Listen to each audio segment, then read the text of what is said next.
All right. Welcome everyone to this week's community call, where we'll be going over the different programs we offer here at Root and Wisdom. So my name is Troy Valencia. I just want to thank you for checking this out. What you're going to hear about in this call is the various ways in which we use Iboga and other plants. Um, we see ourselves as important that we say that we go beyond the retreat model here. Oftentimes you'll find that these plant sacraments are used for healing, to work on our trauma. And, you know, although that's important and it has its place, these plants offer a large range of opportunities for us to grow. The analogy I like to give sometimes is imagine looking through a telescope. You might see one thing very close and be able to study that, but you're missing sort of everything else outside of the range of that lens. Right. And so when we're just using plants for healing and for trauma, it's a very narrow way to use them. In fact, if you were to go to Gabon, Africa, and sit through an initiation ceremony, what you'll find is that Iboga is used in ceremonial ways to help heal people and many other ways. But one way they use it is to communicate with the dead or the realm of the ancestors. And in fact, the proper way to actually word that is that they don't say that the people use Iboga to communicate with the dead. They say that the dead use Iboga to communicate with the living. And that is a very profound thing to sort of sit and hold as you just really contemplate that, right?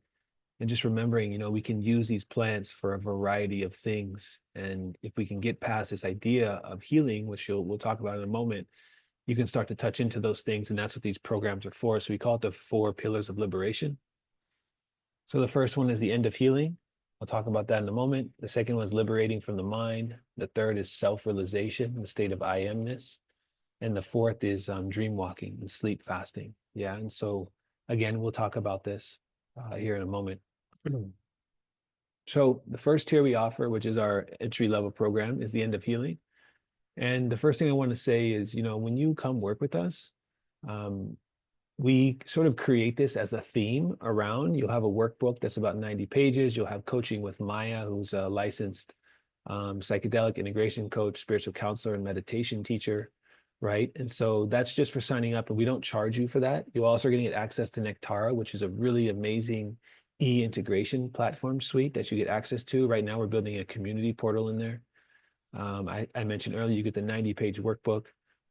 It comes with, just tons and tons of information there. And what we really have there is a framework, if you choose to use it, of course, just to help guide you through the journey at your time with us in retreat and ceremony. Obviously, within that framework, you're going to have your own things you're working on, and that's where we sort of just blend and work with you. But we also know that it's helpful to give people context around what we're doing. And so we'll talk about that in a moment. So in this first tier, our real job is just to provide a safe experience for you to have an experience with Iboga. A lot of people ask about dosage in this. In this tier, we're working with smaller amounts. That doesn't take away anything from the experience. Iboga is not like other plants. You don't, with Iboga, more doesn't necessarily take you deeper. Like with alcohol, the more shots of like tequila you take, the drunker you're going to get. Iboga is not necessarily like that. The more you take really just extends the period longer. And we'll talk about that later. And so what I just want to name now is, we're using smaller amounts for this. You're still going to get into the visionary state. You're going to have the visions. You're going to have the insights. You're going to have the full Iboga experience, but you don't need to give people a lot of Iboga. And in fact, working with Iboga, the secret is less is more. And the reason why we have all the 5-star reviews and the tremendous amount of people who are coming to work with us is because they're starting to see that the way in which we sort of serve and hold it is very soft, very gentle. And our staff is a blend of Western educated, therapeutic, focused individuals with also we all have our unique blends of sort of indigenous studies and indigenous wisdom. For example, my wife, Jo Ali, she comes from the direct lineage of Taino people. She's Afro-Caribbean from the Dominican Republic. Her entire family of women were touch healers, right? Literally like clairvoyants. And so she brings that in. In addition, she has a master's in counseling from NYU. Maya, who does our integration coaching, who you'd be working with if you sign up for us, because we give you 5 free sessions with her. We pay her, and we don't charge you for this. Our cost is $700 for 5 sessions. We pay that out of pocket. We don't upcharge our guests. If you look at our prices, we're lower than anyone you're going to find. We pay that out of pocket per person. Maya has a master's in counseling. She's a meditation teacher. She has training in psychedelic integration. She's incredible, right? And she grew up in Australia, growing off the land. Her mother was deeply connected to plant medicine.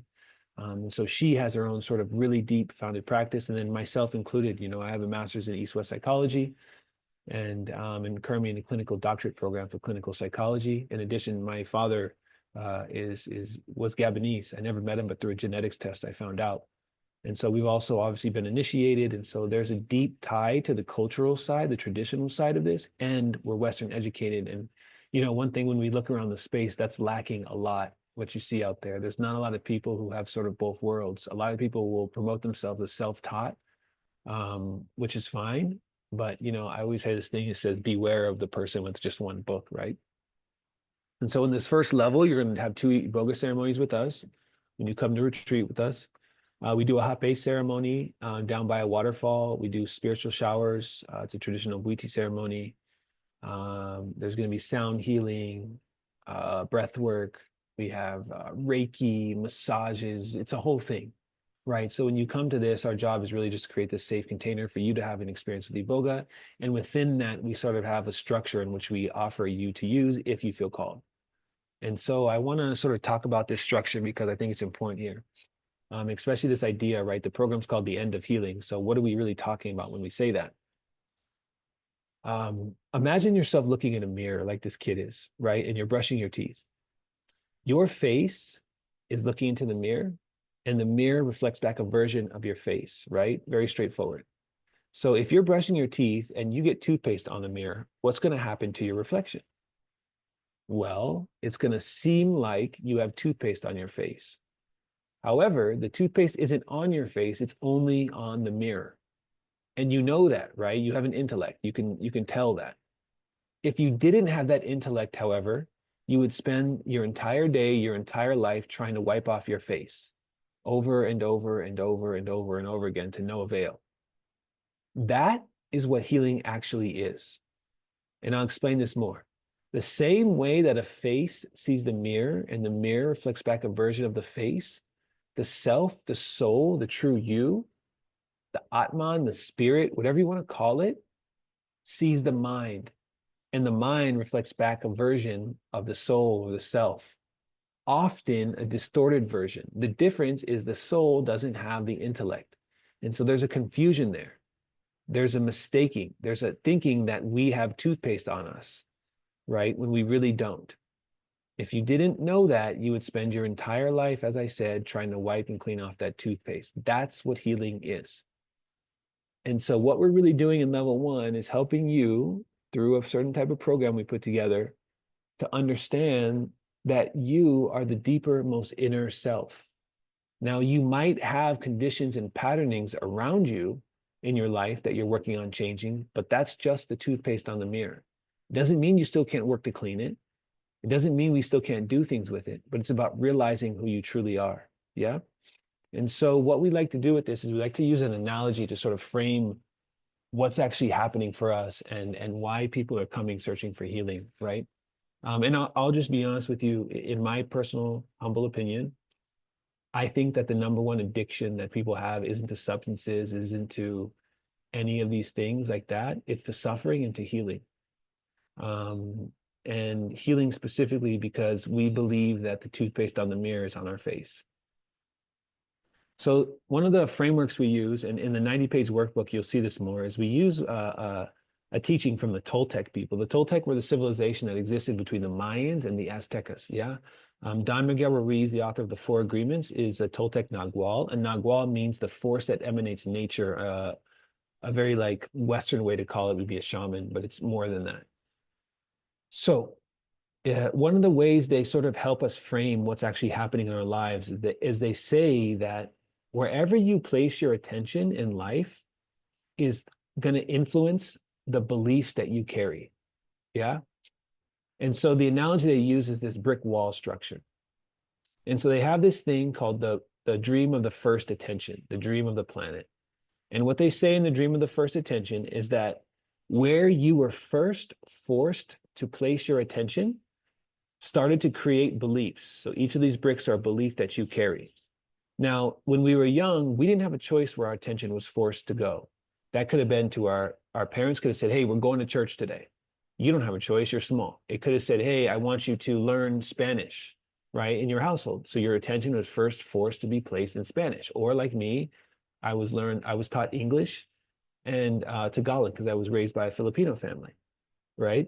So brick by brick, we begin to create this structure, and the structure represents our psychic reality, or you could say our personal reality, right? So in the dream of the first attention, according to the Toltec people, you're first forced to place your attention on all these things, and you build this entire structure.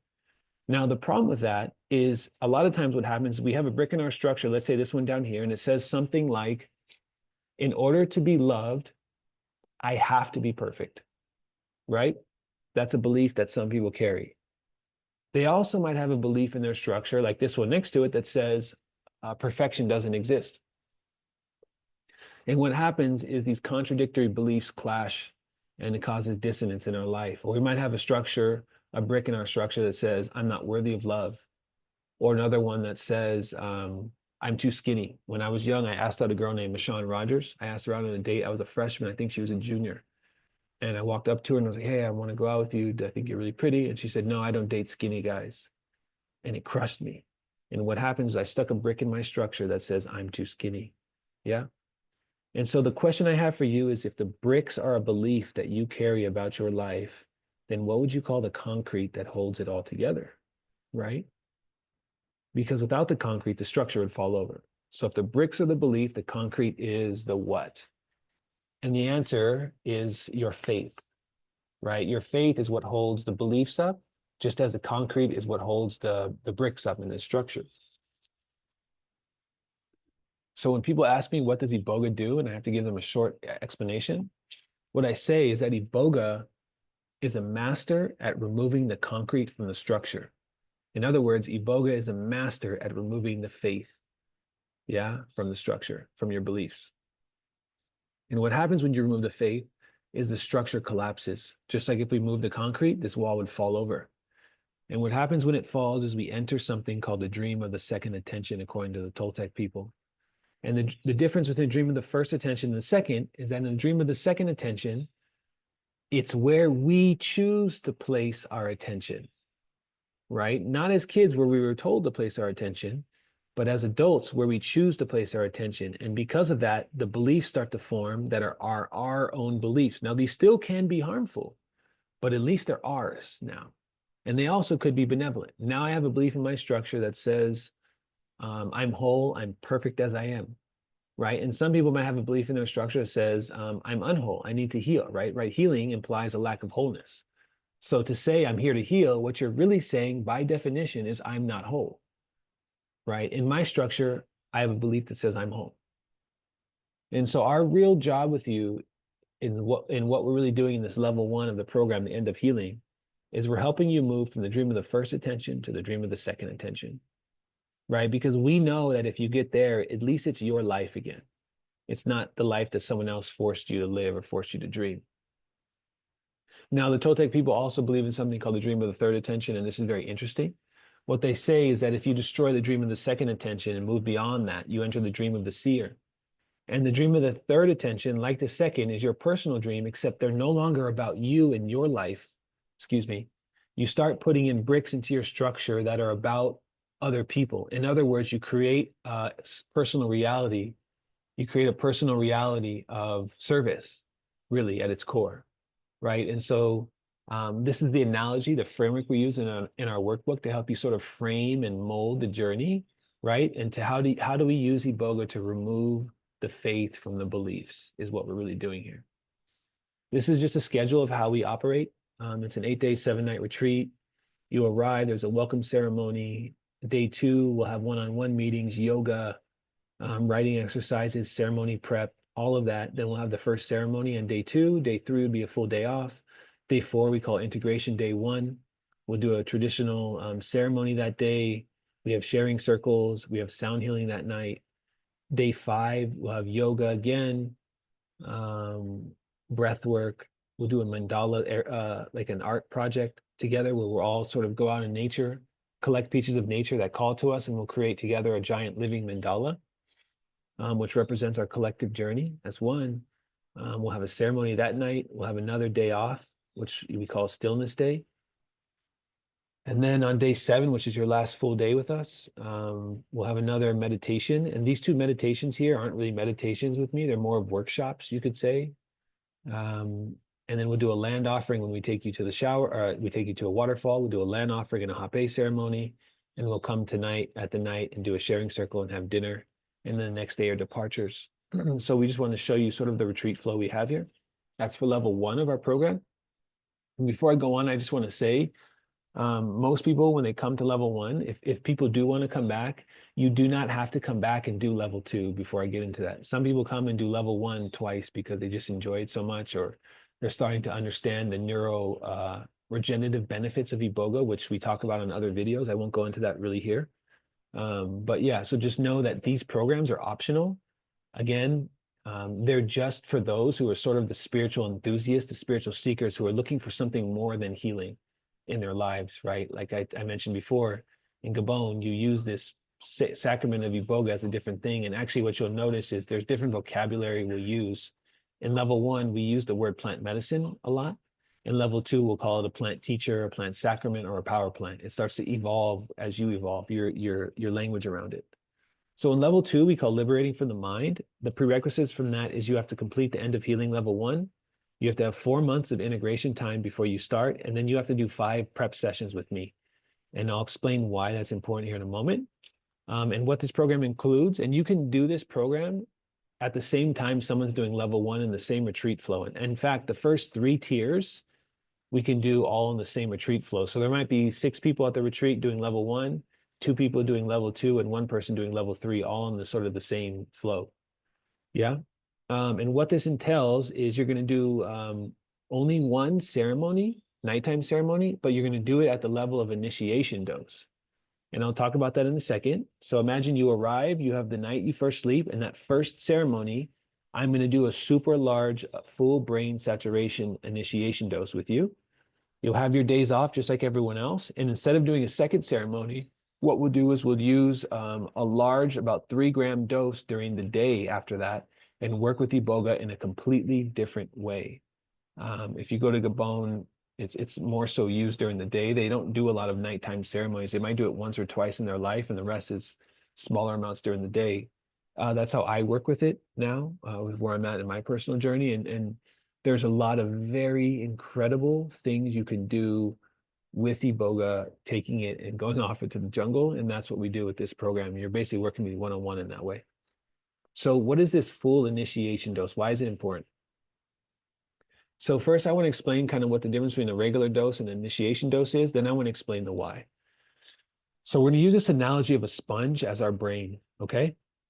In the first level, when you come to us, all I'm really doing is the equivalent of like allowing the faucet to drip on this sponge. Now imagine the water being the Iboga and its alkaloids and the sponge being your brain. I'm not trying to saturate the entire sponge here with this water. I just want to get a portion of it wet. Remember, with Iboga, once you get into the visionary state, you're in, whether you take 4 grams or you take 40 grams. The difference is the experience lasts longer, right? So once you're in, you're in. So in the first level, all I'm doing is putting a few drops, enough drops on the sponge in order to have it wet enough to go into the visionary state. In other words, we're giving you just enough Iboga to get you into the visionary state. In the initiation dose, however, it's like the equivalent of turning the faucet on and fully saturating this sponge. In other words, I'm giving you so much Iboga that you're going to eat, it's going to fully saturate your brain. Now, why is that important? And this is just some of the math so you can get an idea. If you're 150 pounds, that'd be about 20 to 40 grams of raw root bark that you'll be ingesting. Usually what I do for most people is stick just about 30 grams on a leaf, and I'm like, enjoy, basically. At this initiation dose level. Again, at the first level, I'm very careful and I have a less is more approach. This is why you have to do coaching with me, right? So you're prepared and ready to understand how to hold this, how to work with this. So in order to answer why, let's talk about how you learn to drive a car. as an analogy. And once we walk through this, you'll get it very clearly. So think about when you first learned to drive. How was that for you? I can tell you for me, it was crazy. I remember getting behind the wheel.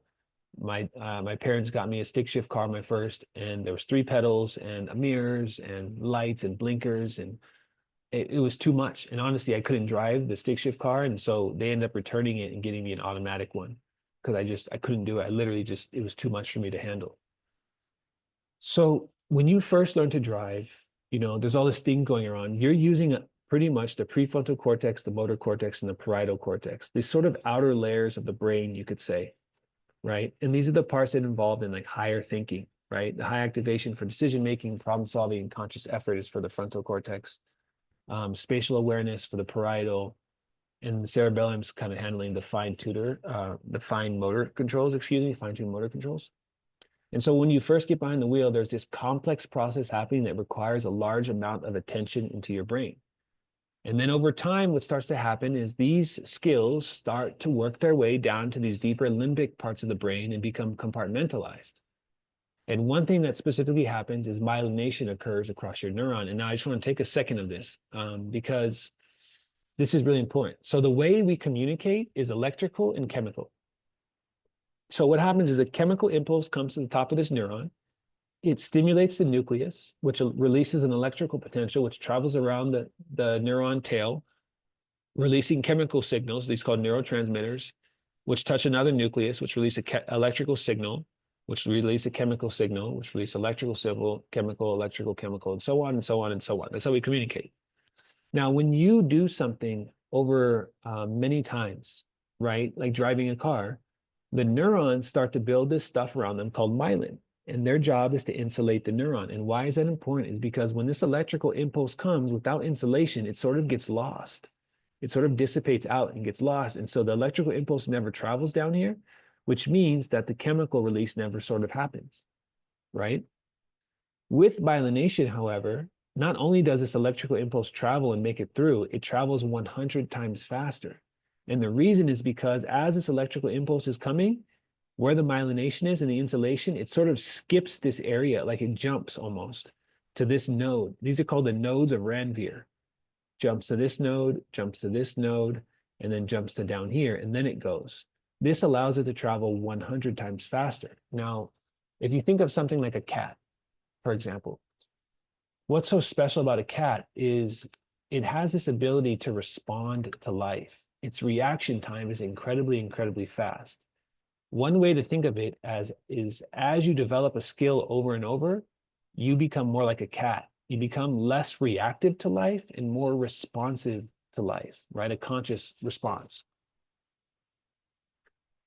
So as you continue to learn how to drive, which is this week to months phase, your cerebellum and your basal ganglia start to refine the movements and automated repetitive tasks, right? Like changing lanes, checking the mirrors, all of that. And then the myelination starts to occur and the prefrontal cortex becomes less active.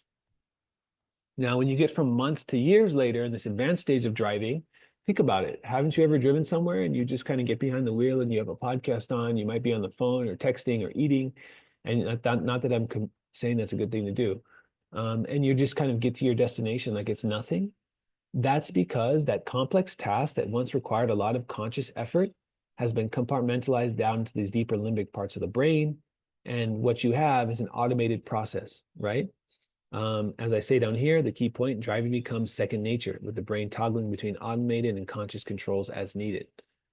Now, what if, just like you learned how to drive through this series of compartmentalization down to these deeper limbic parts of the brain, what if suffering was no different? What if the problems that are reoccurring themes in your life are merely about something being learned over time that's being brought down to your subconscious part of the brain, just like driving has been? Well, when I'm serving Iboga in the first tier, of course, medicine is getting down here. It's getting through the whole brain. But when we serve it on the second tier at the flood dose, we're flooding this deeper limbic part of the brain. And what we're really going after is the programming that's deep and set down here. And again, often this programming is what creates our suffering. And so what we're doing in the second tier really is breaking these old conditioned patterns and installing new ones down there, ones of self-love, of self-care, of kindness, of forgiveness, of compassion, right? A new way of being. And our program is designed to do that in level one, of course. It's already built into level one. So when you come and do a flood dose, you're going to find tremendous amount of success. The point is you have to do coaching with me in order to be able to hold this because it's a lot. It's not for everybody, right? So that's really what we're doing in level two, this super flood dose. And again, if you look at the name of that, it's called Liberating from the Mind. And so maybe now you can start to see what we're really talking about is liberating for these deeper limbic parts of the brain. You're literally freeing yourself from the conditioning of the mind in level two. Level three is what we call self-realization. And again, in order to do this, you have to do 5 prep sessions with me. And we'll talk about why here in a moment. And what we're really doing here is a deeply spiritual practice with Iboga and Tepescoite. Tepescoite is a different plant, which I'll talk about in a second. So we're utilizing a different plant sacrament here. In order to do this, you have to do the first 2 tiers, at least, of the program. In order to do this, if you weren't interested in the super flood dose, you could come to level 3 with this program if, yeah, we'd have to talk about that. But I did have one person who was not interested in the super flood dose, just not something that's for them. And they were able to do this level 3 of the program. But yeah, it really is nice to move through the layers, but it's not totally necessary to do that. Again, like I said, because certain reasons, some people just don't want to or can't do that second tier with the large flood dose. And what we're doing really here is coming to this place of I am. And before we move on, I need to talk about what is self-realization. If you study any of the ancient scriptures, Hinduism, Buddhism, any of these soteriological systems, one of the main goals is to realize the self, the soul, the spirit, your true nature. And if you remember that mirror analogy we brought up earlier, the face sees the mirror reflects back a version of the face, the same way that the self, the soul, sees the mind, and the mind reflects back a version of the soul. What we're really doing in this level is realizing that even the mirror itself is the illusion, right? And oftentimes, like this picture depicts, is we look like something, we look in the mirror and we see a different type of reflection there. Self-realization is the realization that even this reflection is the illusion and that you are the true seer, the spirit behind it all. So what is Tepescoite? In the biblical Garden of Eden story, there was a tree of wisdom, or the tree of knowledge, you could say, which people say is Iboga. And then you have the tree of love or the tree of life. And there's counts saying this was Tepescoite. Chemically speaking, it's 5-MeO-DMT and NN-DMT, but don't get confused with 5-MeO-DMT you find from bufo.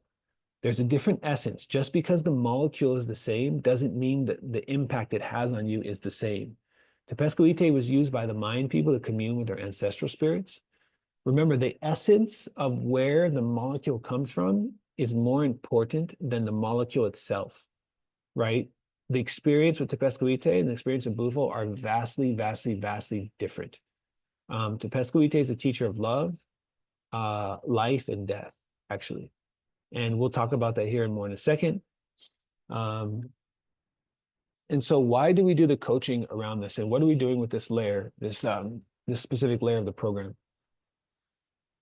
If you remember, this is about self-realization. And Patanjali, in his Yoga Sutras, actually teaches how to get to this place without any plant medicine, of course, through a process he calls Sampranjanta Samadhi, or distinguished contemplation. And so I want to take a moment to explain this so we can understand. This is sort of what I'm coaching you about when we're preparing for Tepescoite, and I'll explain why. According to Patanjali, right now we exist in the manifest. It's also called Prakriti, or nature, this in-between state. And according to him, what's happening is first we go from the Purusha, the unmanifest, the self, remember self-realization. We go from this place, we evolve into nature, this in-between state, and then we go through a process of involution where we return back to the self, okay? The unmanifest. So where we are right now, according to Patanjali, and if you're wondering who he is a curator of all of the yoga. He came and saw these different branches of yoga and we're like, I'm going to put this under one roof. And he wrote the Yoga Sutras, which is literally a guidebook to spiritual enlightenment or self-realization. It's incredible. My advice, if you want to read it like 15 times and take notes, and your life will change. Okay. And so what Patanjali says is in order to get back to the unmanifest, the self, there's a process you take, and that process is called Sampranjanta Samadhi.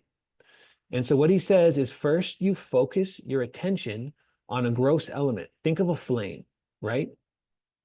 And he says what's going to happen is that when you concentrate on a flame or a gross element, that concentration process is going to yield meditation, and meditation is going to yield samadhi. So what the hell does that mean? Patanjali is saying you cannot meditate. Anyone who says they meditate every day, they don't know what they're talking about. According to Patanjali, meditation is an effortless action. You literally cannot do it. What you can do, however, is you can concentrate for a sustained period of time, and that concentration yields meditation, which yields samadhi. And so what is samadhi or contemplation? Think of it like this. You have the observer, you, and let's say you have the observed, the flame, right? This gross element. And then you have the act of observation. So the observer, the act of observation, and the observed, these three elements. What Patanjali is saying is that if you sustain your concentration, the act of observation stays sustained on that which is observed, what he says is going to happen is those three pieces are going to become one. They're going to be indistinguishable from each other. And I'll teach this in the first layer of the program. It's on the first workshop day we do.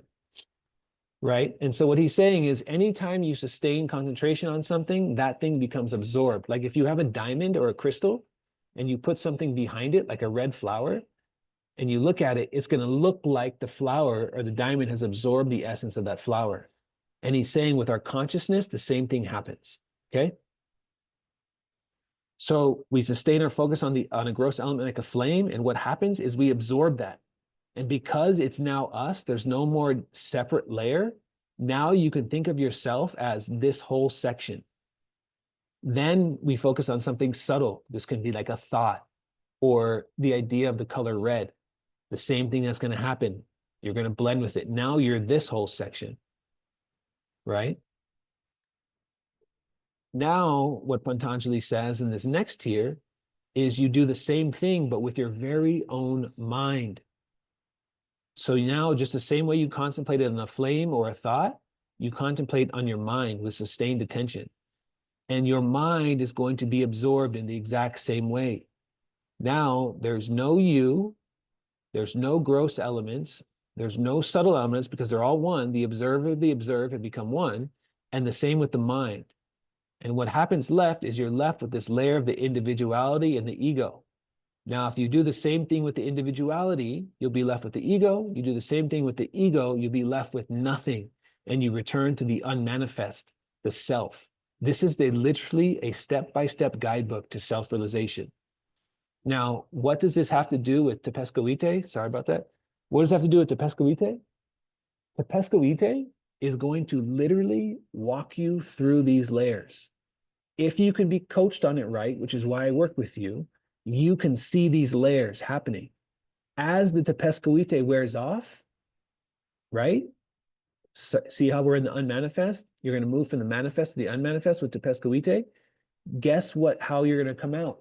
You're going to come out in the opposite order in which you came.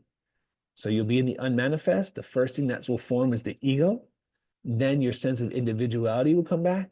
Then the mind will return. Then the subtle elements will return. Then the gross elements return. And voila, you will be right back here. So one of the ways we're using Tepescoite in this level of self-realization is to practice Sampranjita Samadhi, which is absolutely incredible. And so the reason I have to coach you is because once you're coached in this in the right ways and working through yourself, you're going to be able to identify these layers. And that means you're going to be able to understand what is actually happening here. When you touch this dimension of the unmanifest and you bring it back with you, it changes your life forever. And I mean that from the bottom of my heart. And so this is what we're doing in this program is we're using Iboga in the first tier, again, just to sort of prepare the mind.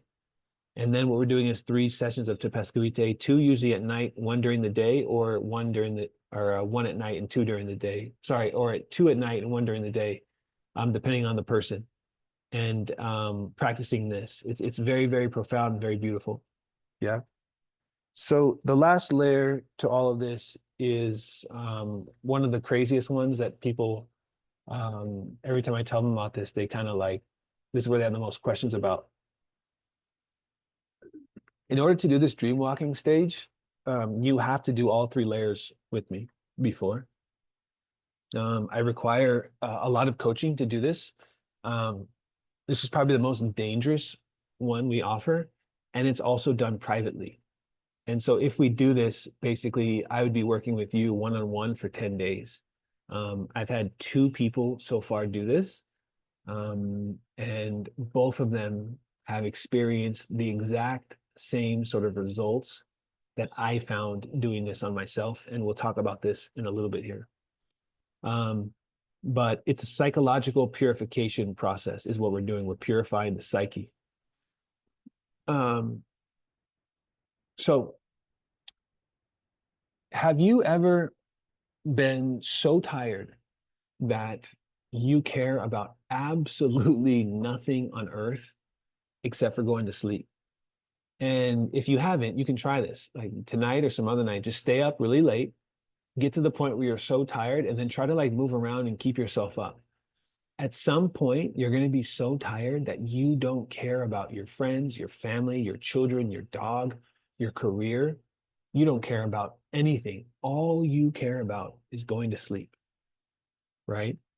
And that is what we're cultivating in this state, right? This ability to truly, truly let go of everything, all things and everything.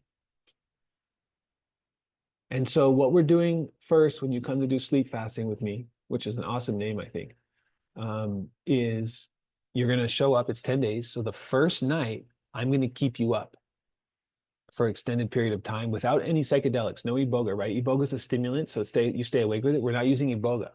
We're just going to keep you up. And what's going to happen is you're going to get to a point, like I said, where you're so tired, you don't care about anything in the world except for sleep.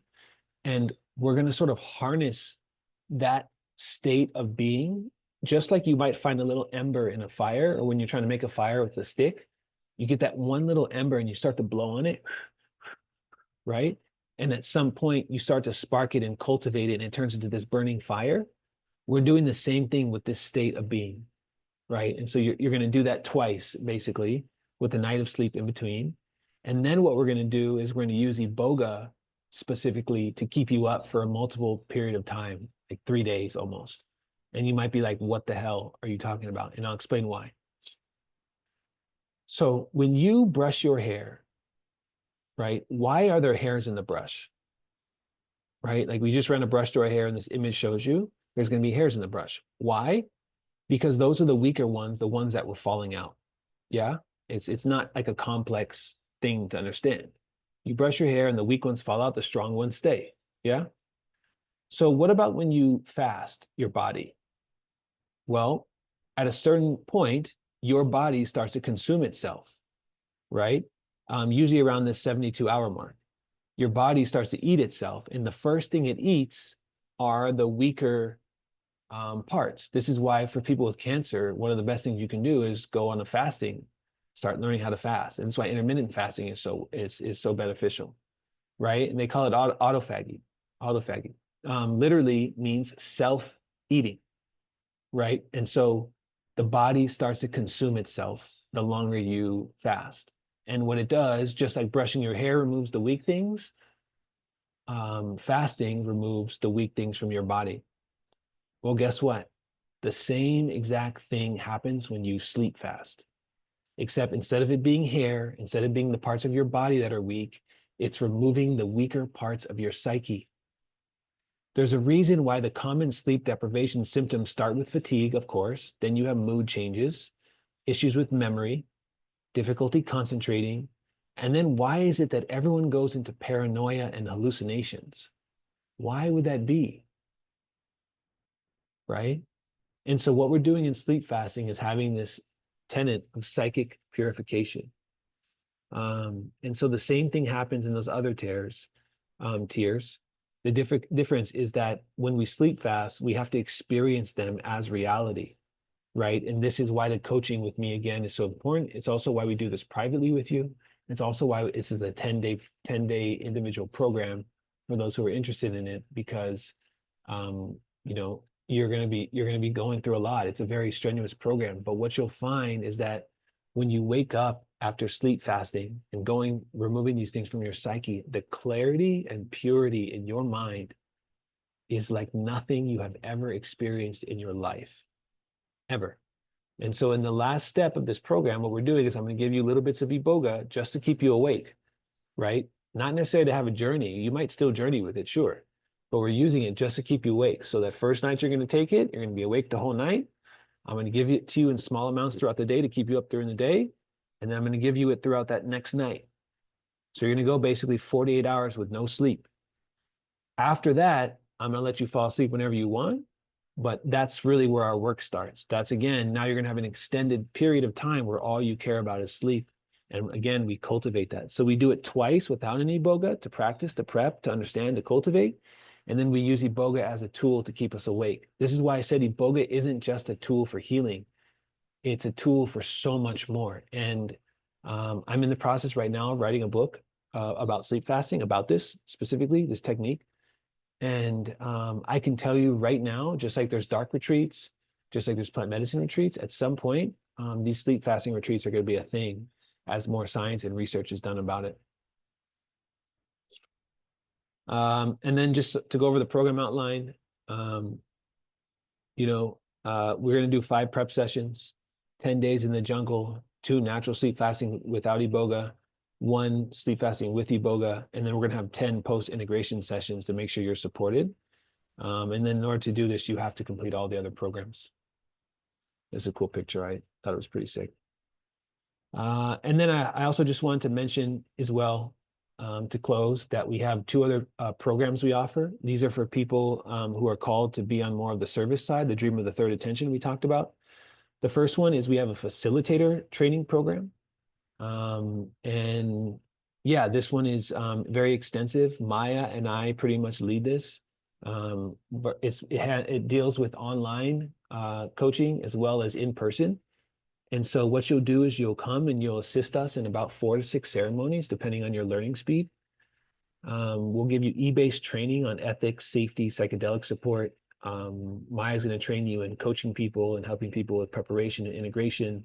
We're going to teach you how we hold space, sort of our philosophy on holding space, what to do in certain situations. It's basically hands-on mentorship, right? And what happens after this is after you complete it, you're going to, and there's a prerequisite, you must first attend our retreat as a guest. That way you can sort of experience how we hold space.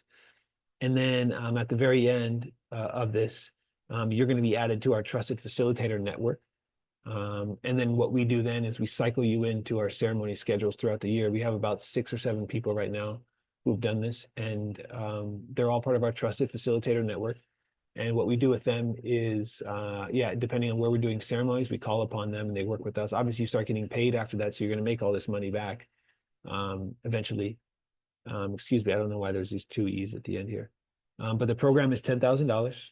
And if you really think about it, it's well worth it, because now you have the experience. You can start working at other plant medicine centers with this. And so it's just a really beautiful opportunity to train. And we're working on an actual guidebook right now. We almost have fully done.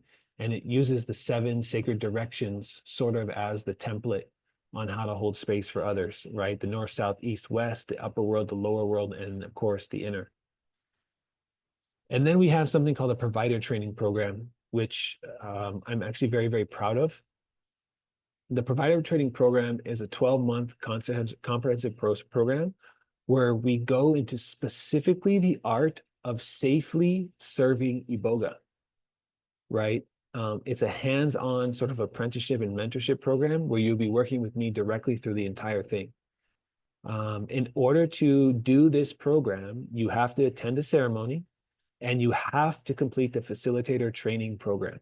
It's a prerequisite. The reason is because a lot of the foundational work for providing Iboga happens in the facilitation, right? Your job as an Iboga provider isn't to act like some fucking shaman, excuse my French, but it's to make sure people have a safe experience with the medicine, right? And a big part of that is making sure you know how to facilitate and hold a container, right? So you have to come to a retreat, you have to do our facilitator training program. And then what you have to do after that is the provider apprenticeship, which is assist in 8 ceremonies. So if you think about it, the facilitator, you're going to be between 4 and 6. And in this, you're going to have to assist in 8 ceremonies. And some of those ceremonies will actually have you serving the medicine while I'll be mentoring you. And in this, I'll teach you all of the medical training you're going to need, the stuff you need to know for safety, all the ethical stuff. We have ethical documents, protocols. You learn all the onboarding material from, like what forms to use when you're intaking someone, sort of what to look for. I have Excel sheets with a list of all the contraindicators to Iboga. So if any medication someone's on, you can reference that and know exactly how they need to be off. Information for tapering, tapering protocols, all of these different type of things that we have. And yeah, it's a very, very deep program.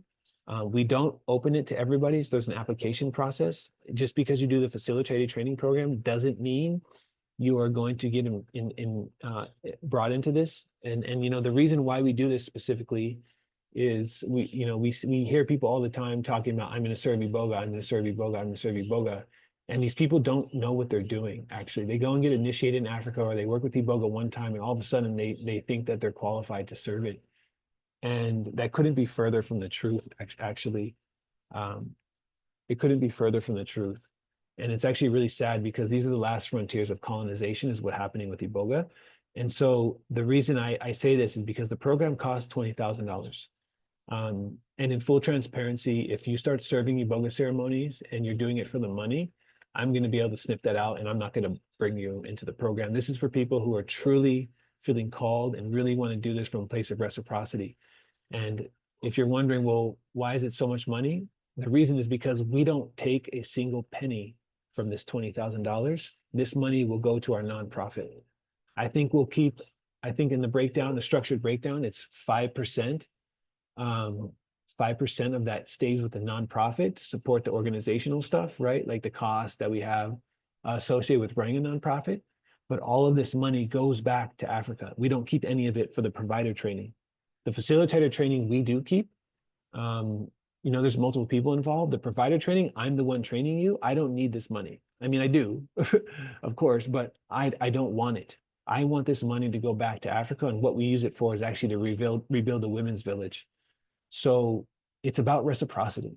And we offer this. Obviously, we say, why does this training matter? And again, we understand that people are going to serve Iboga often without proper training. And so our goal is to just at least, even if you're doing this, and honestly, you probably shouldn't, at least you have the safety down, right? The integrity down, right? If you can at least have those things, the damage will be mitigated greatly. And I want to say, if you think you want to serve Iboga, you probably shouldn't. It's not something you want to do. I never woke up and said, I want to serve Iboga, ever. In fact, I was invited to an Iboga ceremony because a woman had a vision of me and told me about that. That's the reason why I came. I had never even heard of it when I showed up. I didn't know my father was Gabonese when I first came to Iboga, right? I never came to this medicine looking to serve it. I was just called to it. And so my invitation for you is, if that is your journey, if you're looking for training, to come work with us, because we really do a good job of understanding all the medical side. In this program, I'll teach you all the science hacks in order to improve safety, tons of little things you'll see. And so, yeah, we just want you to make sure it's very clear that, this program is built for people who are living their life a certain way. Serving Iboga will get you in trouble if your life isn't held in a certain way, right? The neuroplasticity that happens from Iboga is objective. And what I mean by that is, every time you eat it, your brain is flooded with those GD and F proteins. You can watch some of our other videos to understand that more. And the GD and F proteins don't care, and those produce neuroplasticity. The neuroplasticity doesn't care if you're teaching it how to be more of a narcissist, how to be more of a colonizing sort of framework in which you live in, how to be more disrespectful to people. It's going to reinforce those patterns in you. It's going to further ingrain them inside of you. And if you're living your life in the right way with reciprocity and reverence in your spiritual practice, it's going to reinforce that in you, right? And so there's a double-sided sword of Iboga. It's why here we say that this program is built on the core principle you cannot hold space for others unless you live your life as a ceremony. If your life is not right and you serve Iboga, you're going to be ingesting it a lot and you're going to get punished for that from the neuroplasticity. And I've seen that happen firsthand. I've seen people who for years and years and years have been serving and consuming Iboga. And for years and years and years, they've been doing horrific things in the background. And that's all that's going to happen and be reinforced in their psyche, and they're toasted, right? And so please just know that, before you decide to reach out about this, really go into your heart and see if this is right for you. Because the last thing we want is someone to serve Iboga and reinforce bad habits. Yeah. And like I said, again, all proceeds from this training, as you see down here, go directly to Gabon. That's really it. These are all sort of outdated. Everything's full up till May 17 to 24. So yeah, if you have any questions, please reach out to us. We'd love to connect with you. And muchas gracias, Basi, yao yao, and bye bye.